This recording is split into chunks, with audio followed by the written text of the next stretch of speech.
want to talk about lineages because a lot of people ask about that. A lot of people have contact experiences. And you know, even though we do have an idea, we are talking to a Pleiadian or Arcturian or something like that, but I got to understand lineages in a much more profound way. And I feel it's very relevant to, especially right now, to really understand what lineage you may be coming from. Because you have to think about it this way. We're not talking about past lives. We're not talking about, you know, just knowing that you were here in the past, but more like as you were originally created. Think about that. If that aspect of your being is recognized, that is the aspect of your being that created this aspect, the one sitting in this chair. So that aspect of your being knows everything, knows why you've incarnated, why you've chosen this body, this path, and what the purpose is.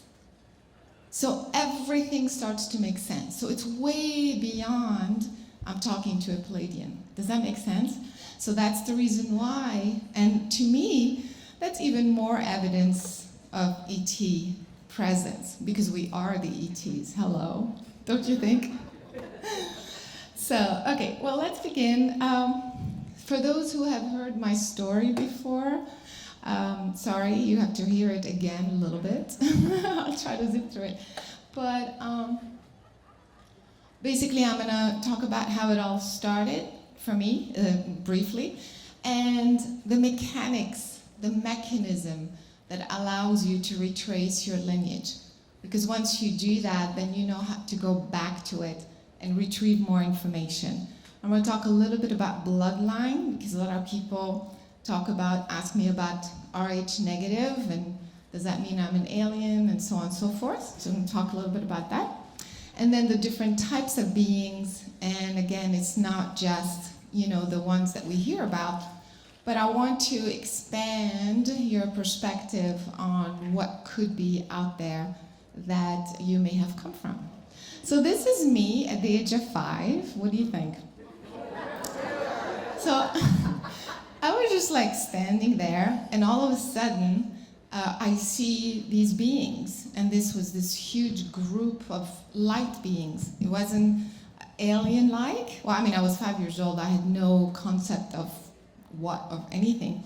And so it felt like a big body of light, but I could sense there were more than one. There was actually 7 that I could perceive, 7 or 12. It was kind of something like that.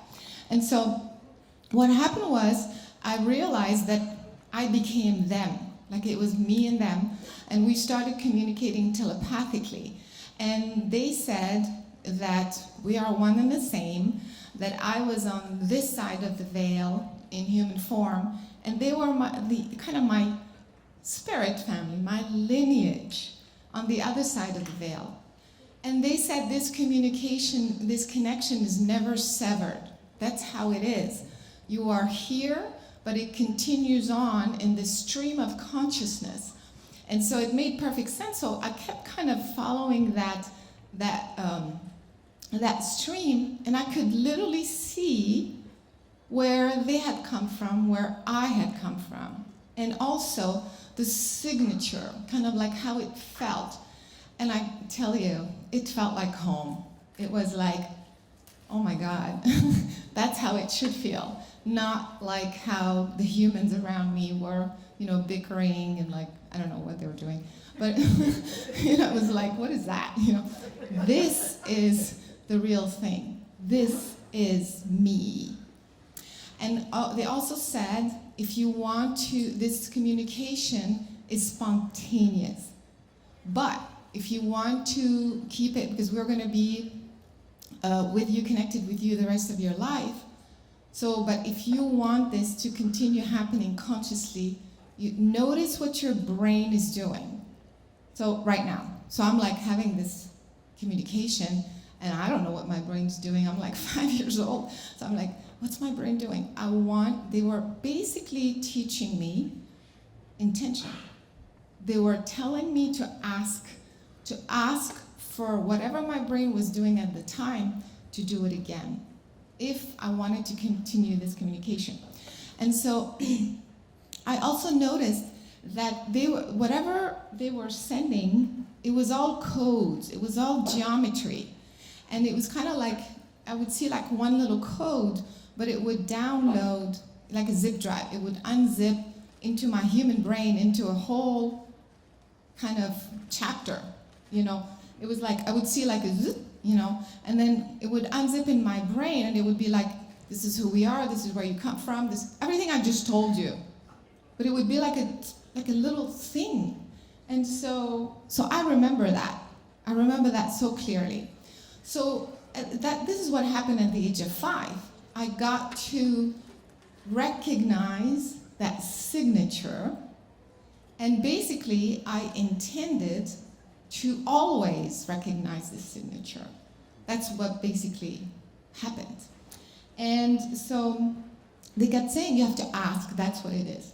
And so, of course, people ask me, did you tell your parents? Or I didn't tell anything, because I thought, oh, you know, like everybody does that. I didn't think it was special. I didn't think I was special. And I was kind of embarrassed, like if I tell, you know, all the other kids, they'll be like, yeah, so what, you know, we all.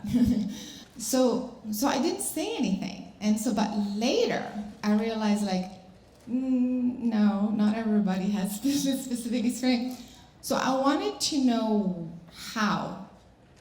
How do you spontaneously open to this? How does it work? And so this is what got me asking the question, what is the mechanism? And I realized that I was talking about consciousness.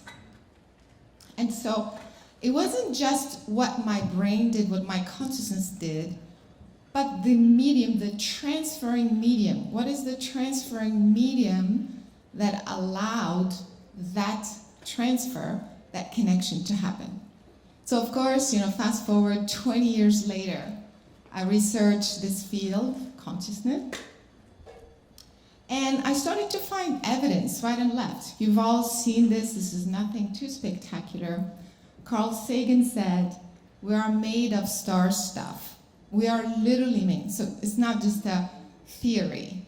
We're literally, the Big Bang started with helium, then it was hydrogen, then after a bunch of explosions and you know, processing, eventually we saw all the elements, the materials that make up the universe that they look like our physical body. Anyway, so on the left you see that our brain looks exactly like the universe. You know, you've seen these images before. So I started collecting data from different scientists. Also, these are the raw materials we talked about. On the left, on the right for you, you see the human body is made of the same materials as the universe, of course in different proportions and different percentages. And so that's interesting. So we look like the universe, and we are made from the same raw materials as the universe. And then I started finding more evidence or more detail. For example, I found out at a Planck scale, at a tiny, tiny Planck scale, the fabric of space-time itself was actually a geometric network of wormholes. So these are the articles that some scientists wrote, because I was trying to figure out the transferring medium. What is it made of? Because I could see wormholes everywhere. And so there is that study and this report that was made. But also, they were able to demonstrate that the brain processing system, the operating system of the brain, is the same as the universe.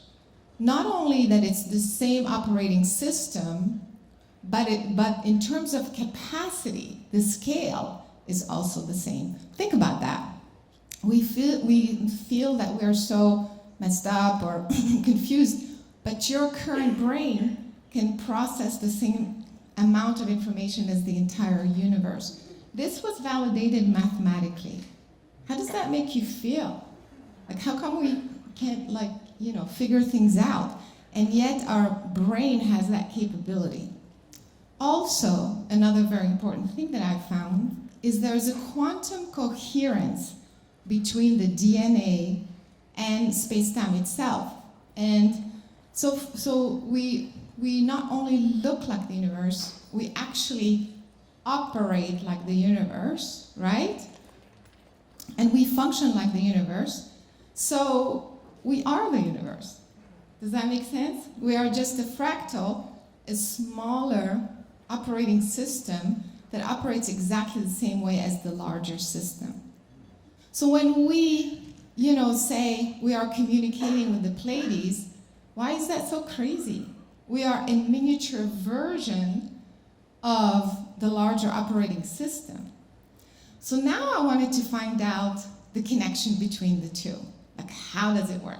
And I found this guy. I was very excited when I finally found, I mean, I found a few, but this guy, Konstantin Meil, he's a physicist in Germany, and he found that the DNA uses specific types of waves that are the magnetic scalar waves to become resonant and coherent with the universe. For those who are familiar with basically the DNA becomes a receiving and sending antenna. And for those who have done any sort of research with scalar waves go in all different directions and can go through matter and can go literally broadcast across the universe. Just like that, faster than the speed of light. So what he's demonstrated is that your DNA uses those waves to broadcast these whatever, but also to receive it. Hello? I was like, yes! He validated it scientifically, mathematically, and basically the idea is when your DNA becomes resonant with anything in the universe, it's an immediate, spontaneous connection because you are using the same modulation, the same type of waves as the universe. So basically, what this means is that your physical brain, as soon as it becomes coherent and resonant and uses those magnetic scalar waves, you are spontaneously communicating with the entire universe, and the universe is communicating with you. So this is another huge piece of evidence, you know, validating the connection between the brain, the DNA, and the universe. So now we're not so crazy when we say that I'm getting a download. How did you get a download? Is there any physics behind? Is there any sort of science? Is there any sort of evidence? What is intuition? Like, why? There is a mechanism in place. What's so interesting, because we've been working with scientists, it fascinates me because this scientist has a great kind of discovers something amazing, this other one does, and this other one does, but they're not communicating with each other. Does that make sense? So I connected the dots. The science and the evidence is there. That we are not just a miniature version of the universe. We operate like the universe, but the communication between the two is validated. There is a mechanism, scientific mechanism in place. So then, I just want to show you, basically, the idea is to know how to resonate, how to make your brain coherent, so that the network, there's also another study that was done in England, and also in NIH. They were doing some imaging technology research, and they mapped out the brain, and they saw that there was a grid the brain had basically, it was operating like a GPS, and it had the grid that was based on the tetrahedron, basically on the vector equilibrium, for those who are familiar with that. And basically, it was the exact same geometric structure as the geometric structure of space-time. Isn't that interesting? So think about, and this is NIH, it's not some guy in his garage. And so you know what I mean? Like, what I'm trying to say is that the science is there, but the right hand doesn't know what the left hand is doing. And this guy doesn't believe in consciousness, and this guy is studying blah, blah, blah, you know? But when you find all these pieces of evidence, there is an intelligent design that has a magnificent operating system, a mechanism that works perfectly. We just have to know how. So the reason why I'm sharing this, because a lot of you are getting downloads and a lot of you are getting this information. But the more you understand and have those details, the more you become really, really, really good at it. And you consciously can now start to recognize, how is my brain resonating? What is it coherent with? How do I make it coherent with specific points in the universe? Basically, you have a network of wormholes in your brain that become coherent with wormholes in the larger structure. So all the 0 points in your brain become coherent with the 0 points outside your brain. And what are the 0 points? These are wormholes that allow you to transcend, to be outside time-space and open up to larger grids and larger grids. Does that make sense? So do you think whoever created or invented this whole thing said, we're just going to create this one species, we're going to call them humans, and we're going to put them on this planet at the edge of the universe, but then they're going to have a brain that can't reach anywhere, that can't, you know, they can't get any information. Does that make sense to you? I mean, the trees communicate with each other. Of course, animals communicate with each other. Everything communicates with everything. So that's the reason why whoever invented humans had that said, every intelligent species is going to have the same operating system. So just look at this chart on the right side for you. This is what they tell us, you know, your brain has the theta waves and alpha waves and blah, blah, blah, you know, and that's it, that's how. And then when you're connecting to spirit, you know, the gamma goes or the alpha goes up or whatever. But look on the left side, these are the magnetic scalar waves.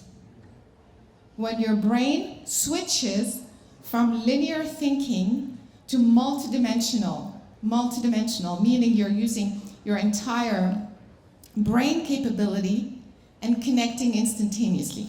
Just looking at this, which one do you think we are? Scalar, right? I mean, does it make sense to you that we are linear like this? Or does it make sense to you that we are broadcasting and receiving? Broadcasting, does that make sense? So that's the reason why I also like to show you these visuals, because as you start to do more work, you will become more and more precise. So also we did studies where we noticed that when you are in this broadcasting mode, the center of your brain is perfectly illuminated, is perfectly concentrated. They did this study in Stanford, but also in Harvard, where they found that the basal ganglia area is responsible for when you are broadcasting these waves. Not only that, there was kind of a vortex at the center of this area. Actually, it's called the putamen something. I don't know why they use like all these complicated names that we can't pronounce. But there's a specific area, you know, in the brain where the information collapses, just like a 0 point, like a wormhole.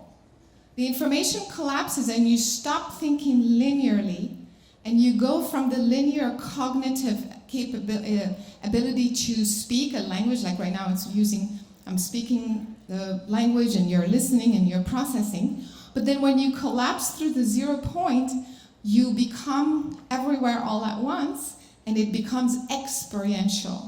So that's why when you merge with a consciousness with an extraterrestrial, or when you're downloading, you're receiving information cellularly. It's like your whole body knows the information. So I ended up finding out also there's 3 main 0 point, 3 vortex points that allow you also to transfer directly from this linear functioning cognitive way of processing information to the multidimensional, this broadcasting this information and receiving the information.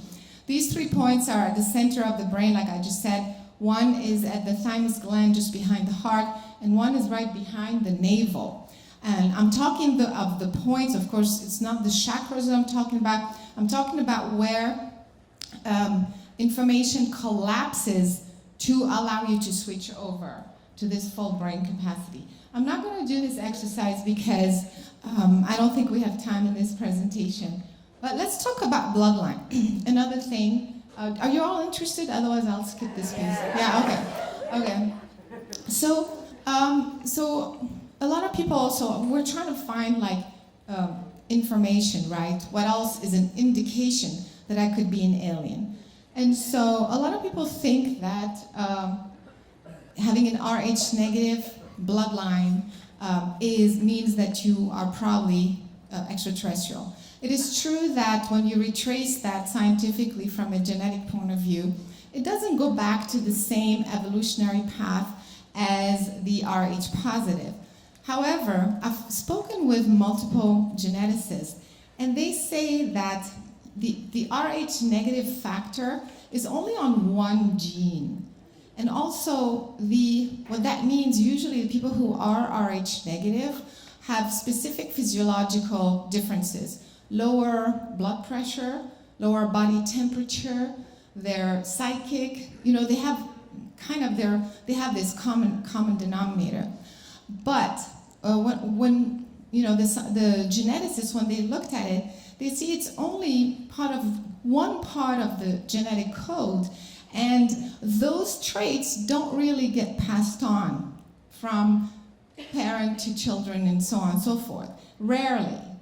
Or even if you do, it's 1 or 2 generations. You're not going to have the exact code, all the way down. And that's the reason why geneticists think, or I also came to the conclusion that simply being Rh negative is not the only indication. That shouldn't tell you, oh, because I'm Rh negative and I'm psychic and I have those traits, that I'm probably alien. You're alien anyway. So, but the reason why I'm mentioning this, it's because it's just one teeny tiny factor.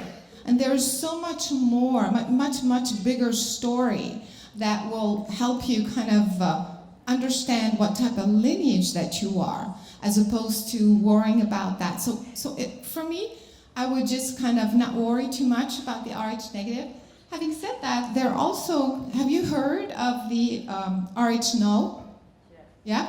So there are only maybe 50 people on the entire earth that are Rh null, meaning they're neither positive nor negative. Think about that.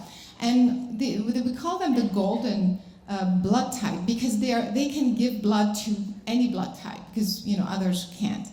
And so apparently also they don't have any antigens. That's what it is, Rh null. And that means that they don't get sick. And to me, that's more, but there's very, very little study done on those. And so to me, that's kind of more an indication of some future genetic code that's coming to Earth. Having said that, again, this is only one tiny factor. Let's keep going. I draw the focus on the bigger stuff. So a lot of people talk about, the grays and the the reptilians and the Pleiadians and things like that. So I came across all of these lineages, and I noticed that they all are what I call evolutionary type beings, meaning they have to take on a physical material form in order to expand their consciousness. So, for example, humans are evolutionary, but so are the Pleiadians, because they do have a physical material body in order to expand their consciousness. That's how they keep expanding their consciousness. They are the closest to us, because to the humans, because they are material. So that's the reason why they're the ones that most people talk about. You see? They're within the same spectrum, just above. So that's why we hear them, we see them, and we connect with them the most, because they're the closest in that type of lineage. Then we have the galactic type beings that do not incarnate. They are all light, so they would still, some of them would still have a humanoid shape, meaning they would have a head, arms, limbs, but they don't have any internal organs at all. So they don't function like us at all. They have a respiratory system that's different. They breathe and feed through their skin, basically through energy.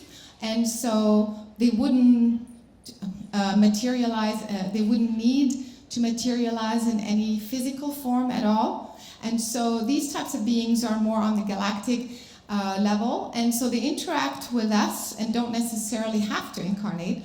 They interact with us to give us information. Sometimes it's healing. The Sirius B folks are kind of like that. They're very, very tall, and they're kind of bluish. Like, you literally can see through them because they don't have any internal organs. There's the celestial guardians, for example. These work with the fabric of space-time itself.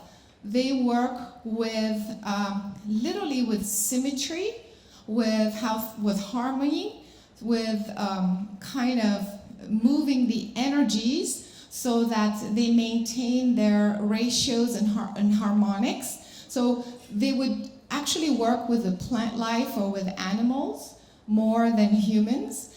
And they are extremely, extremely wide. They have a huge mass size of consciousness, and they don't have to necessarily incarnate, but they could be communicating with you and teaching you things and showing you things. And for example, the type of energy that would be is you would feel attracted to nature, or to work with plants, or to work with animals, and so on and so forth. I have to rush through this. The power controllers are super cool. They never incarnate. They look like rods, literally like rods. And so they don't have any limbs. They're very thin, narrow, and tall. And basically what they do, they work with the magnetics, not just of the planet, but of the universe. So they work with gravity and with the magnetic fields. And so the reason why I'm bringing those up, even though they don't incarnate, because they could be working with you, teaching you how to maneuver, how to shift the magnetic field, how to learn how to levitate, or things like that. They move the thought pattern through the magnetic field. So they're very, very interesting creatures. They also work with the elementals. Basically, they move and transmute energy. These are the power controllers. Gravity controllers also are similar. They maintain the gravitational pull between planets. So, we look at the universe and we see that everything is organized and whatever is happening. But do you what's interesting is, because I can see the stellar energy, I see that behind, when two stars collapse, yes, they do collapse because of gravity, but there are beings that are behind. There's an intelligence behind those stars that just collapse. The things aren't random. Otherwise, everything would be bumping into everything. And it doesn't make sense that it's only gravity. It's not like the planets and the stars are working and that's it. There are beings behind the system that are actually moving all of this. And so that's very important, because some of them could be working with you. If you are an energy healer, for example, they can teach you how to move the energy in a certain way. For example, I love those guys. The star beings are very, very cool. Also, they don't incarnate. They literally look like a bright, pillar, like that. And it's all light. And I call them star beings because they're literally made of helium, pretty much. And they are very, very precise. They're very laser-like. They could sometimes incarnate. And for example, those guys would be great surgeons or very, very accurate healers, because they can pinpoint very specifically at something and transmute it just like that. So also another reason why I'm talking about this, especially going to the next category, is because some of these beings that don't incarnate, sometimes they come in and we don't know what they are. For example, the next category up is the universal beings. These guys have such a very, very large mass of consciousness that they don't even fit within a body or even within our spectrum at all. Imagine like an elephant or an ant looking at an elephant. Like, it wouldn't know it's an elephant, right? It could only see this piece, a teeny part of the toe or whatever. So it wouldn't recognize it as an elephant. It would feel something big. So sometimes these beings come here, but because they're so massive, they won't fit. Imagine this amount of light, but what you end up seeing is an orb. Does that make sense? Because you're only seeing the tiny piece from this side of the spectrum, but behind that is this huge, amazing consciousness. And so sometimes we say, oh, is this a UFO? Maybe it's a being, actually. So that's the reason why I'm telling you all this, so that you start to know how to discern, because all these beings are doing something different for different purposes, and they're working with you, and you may be part of that lineage, you see. So that's why now we're at the massive types of beings. There are the life architects. These never, ever, ever incarnate.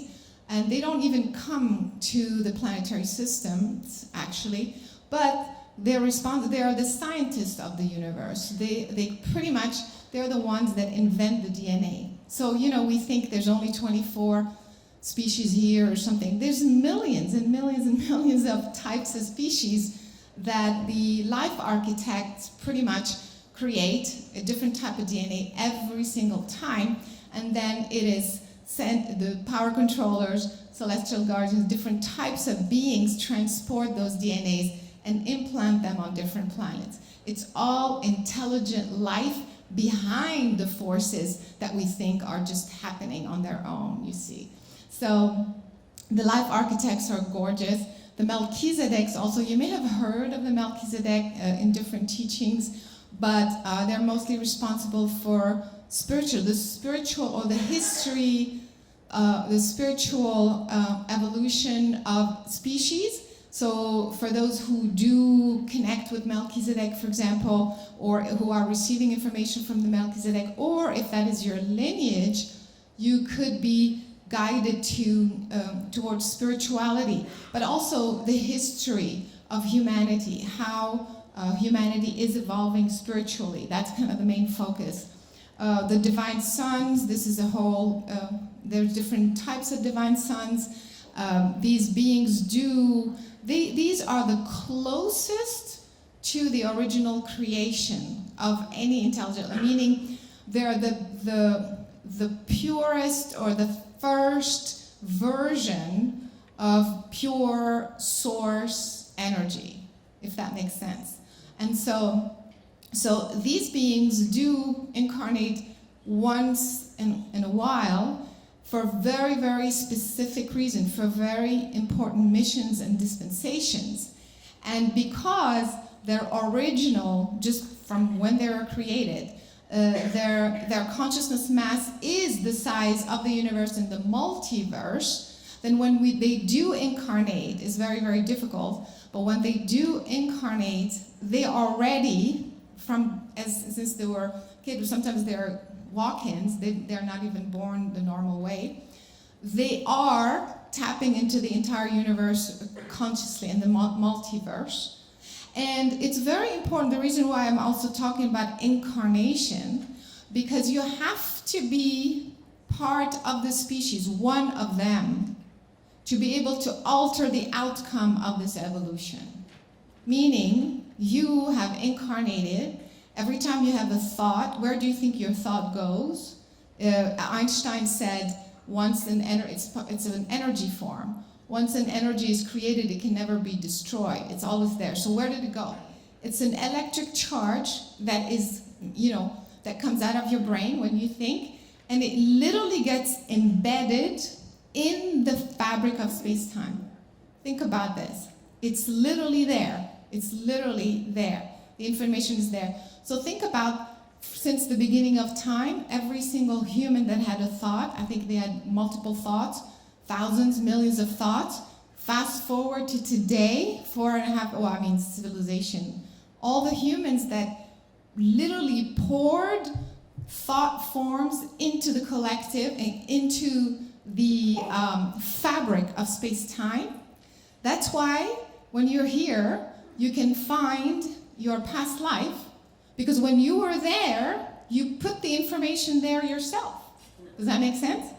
And guess what? You're also putting information for the future self, you see.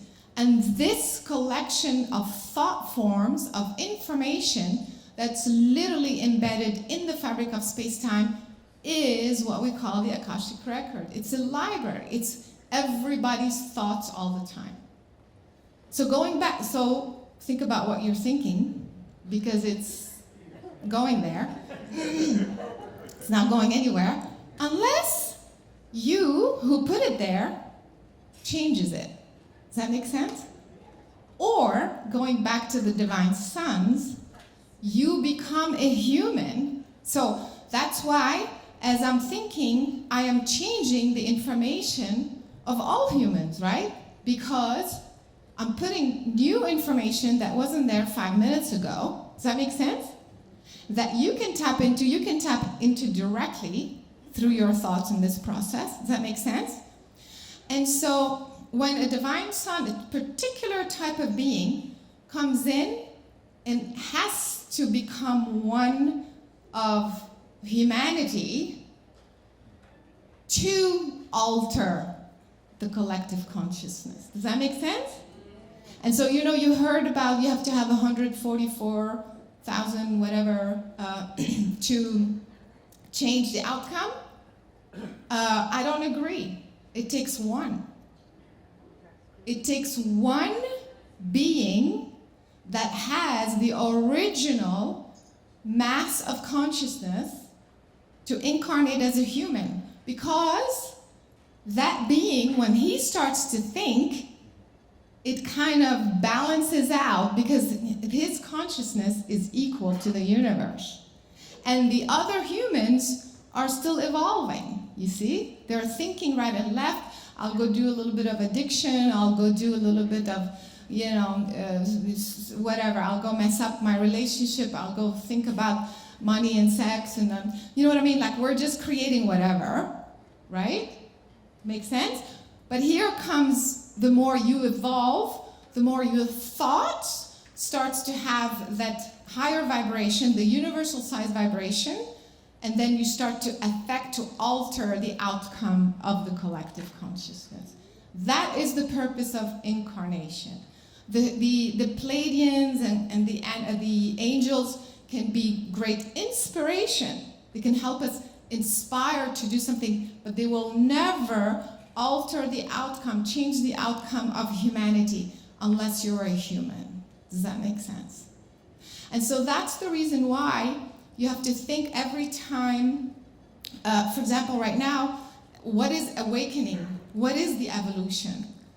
I come in this human form, and as I awaken and I understand how my brain's working, how I am the universe, and I raise my vibration, I start to pour in the collective consciousness higher vibrational things, right, that start to change and have a ripple effect everywhere, right? And I'm affecting first maybe this room, maybe less. First I'm just affecting my own physical body to try to change my energy, but then I start to affect my family, then I start to affect the building I'm in, then I start to affect and alter the outcome of a city, then of a state, then of a country, then of a planet. So that's the idea, that's the reason when we talk about awakening and raising your vibration, that's what you're doing, you see.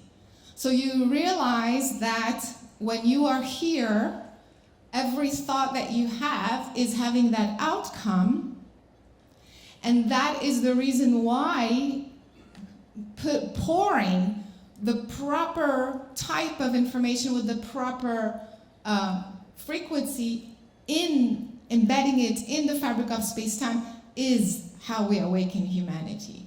So your awakening is the awakening of humanity. Does that make sense? Going back to the lineage, right? Why is it important that I know which lineage I came from? So I just mentioned the few categories, but there are other types of universal, very, very large mass beings that cannot incarnate, that are present on the earth on the other side of the veil right now, helping to usher things, right? Move along. But you're going to have start to perceive them now that you listen to this talk. So going back to the lineage, why is it important for me to know exactly, not only starting, first of all, let me widen my understanding. Yes, I'm downloading information from the Pleiadian. Yes, it's very cool stuff. But does that mean I'm a Pleiadian? Or does that mean I'm working with the Pleiadian? Does that make sense? There's nothing wrong with that. Because you could be a type of being, but working with another species for a time. If you notice people who channel, sometimes they would channel a certain type of thing for a while, and then it stops, and then it's something else. Why? Because eventually, you're going to be connected to your original self. That is your real lineage. And so that's the reason why I want to widen your understanding of who's communicating with you and why. So it's not to say you stop talking to the Pleiadian, I like the Pleiadians, but start asking the questions. And then when you see an orb, when you see a light, when you sense an energy, is it something else? Is it something different, that it's so massive that I can only see this much of it, as opposed to saying the being looked like this or whatever? Does that make sense? And again, so these are just some visuals of, these are the angels, archangels. First, there were the evolutionary type beings. These are the galactic ones. You've seen those. I'm just like zipping through this whole thing. But so anyway, does that make sense? Why I want you to keep asking questions. That, and then why that your original self is the one that has answers to everything, to what this aspect of you is doing in this body. So your guidance is going to be better. It's going to bring more clarity on why you've been creating this or that, or not creating this or that. It just answers all your questions. Needless to say, it recalibrates your body, so if there's any healing that needs to take place, that also starts to take place. And to complicate things more for you, I would love to show you this visual. But basically, that original self has a larger aspect than this self, right? I mean, sometime at this point, let's say that original consciousness is somewhere in this universe or in another universe. Let's just say that, or at Orion. So let's say the consciousness mass is like 100% up there, right? But then you say, oh, I want to go down to Earth, and I'm going to do this, this, and that. I'm going to heal the planet, the plants, the animal life, whatever. To do that, I'm probably going to need 3 or 4 or 5 lifetimes, because I can't finish everything in 70 years or 80, whatever. And so what happens is that the 100% up there is you're going to split it. You're going to take a percentage, let's say 30% of that, and you're going to split it in a bunch of bodies. So you're going to split it. The first body is going to appear, 6 BC, and another one's going to appear in, 100 AD, and another one 800, does that make sense? Over the 6 lives that you know you're going to need to finish your purpose. What this means is that from a linear perspective, when you're down here, it looks like it's a past life. But from up there, it's the same life. It's one life. Does that make sense? So you're actually looking at a parallel aspect and not a past or future aspect. I'll complicate things even more for you. That aspect of your being, the 100%, you just sent 30% to Earth, but you'll be like, you know, between that universe and Earth, there's like a lot of space. And every time you go from galaxy to galaxy, you have to reconfigure. Okay, these are some of the beings, like sometimes how they appear. These are the very large guys. But let me just continue on my. These are the power controllers. The rods. I mean, they're literally like a rod. They're so amazing. When you tune into them, you'll see how they reflect the magnetic field, how they move gravity. It's like a super, super cool way. And these are the orbs that a lot of people talk about. Here's the past and the future selves. Okay, so here's the original aspect that says, okay, I'm going to go down to Earth. Remember, I just said that, 30%. I'm going to split in 6 bodies. But then, I'm very smart when I'm there. I say, well, wait a minute. I can also take another 10% and of my consciousness there, and I'll put one on the Pleiades. And then I'll put one closer to Earth on Sirius B, for example. And I'll put another one in Orion, for example. You see? So now the aspects that are down here, you guys, when you look back, you say, oh, I have a past life, I have a bunch of past lives, and then I have a, you know, but also you're talking to somebody at the Pleiades, but maybe that Pleiadian is you. Make sense? Because the original you has the capability to split yourself in this way. And that's most likely you, if you are properly aligned. And not only that, you can also be speaking to your future self, even here on Earth. Because that's another very long, complicated story. But as you are pouring information, as I said earlier, your thoughts are being embedded in a fabric of space-time, right? Every single time you think. And as you are doing that, you're also changing the probability of what you will become in another life. Even though your original self said, oh, I'm going to come down and incarnate again in 2080 or what have you. But when you did it from there, the one that was going to incarnate in 2080 was going to do something specific. But the other ones didn't finish, so there's more karma. So you keep changing the configuration and the probability of your aspect in 2080, what you're going to be doing. Does that make sense? So it's a prenatal contract, and it's live. Because otherwise it would just be like machines, you know, it would be like, oh, you know, whatever happens has already been, right? So it's both. It is, you do have a trajectory that you had decided on from the beginning, that is your higher purpose, and as you are down here, you are either remembering it or saying, I'm going to alter this little thing and a little thing, you know, whatever. But most of the time, if you are perfectly aligned, you do want to stay on that one trajectory because you have perfectly orchestrated all your parallel aspects. So next time you talk to a Pleiadian, it could be you, it could be your lineage, it could be somebody you're working with, it could be your past or future aspect. Are we totally confused? No. But does that make sense? And why, again, why are we talking about it? Because we become precise. We're not just like, I got to download, it's great, you know. But why? Why this download? Where did it come from? What is the purpose? How does it fit in the story? You know, when we were there, from that aspect, we're extremely intelligent. We know exactly how things work and what's supposed to happen. But down here, we get confused and lost.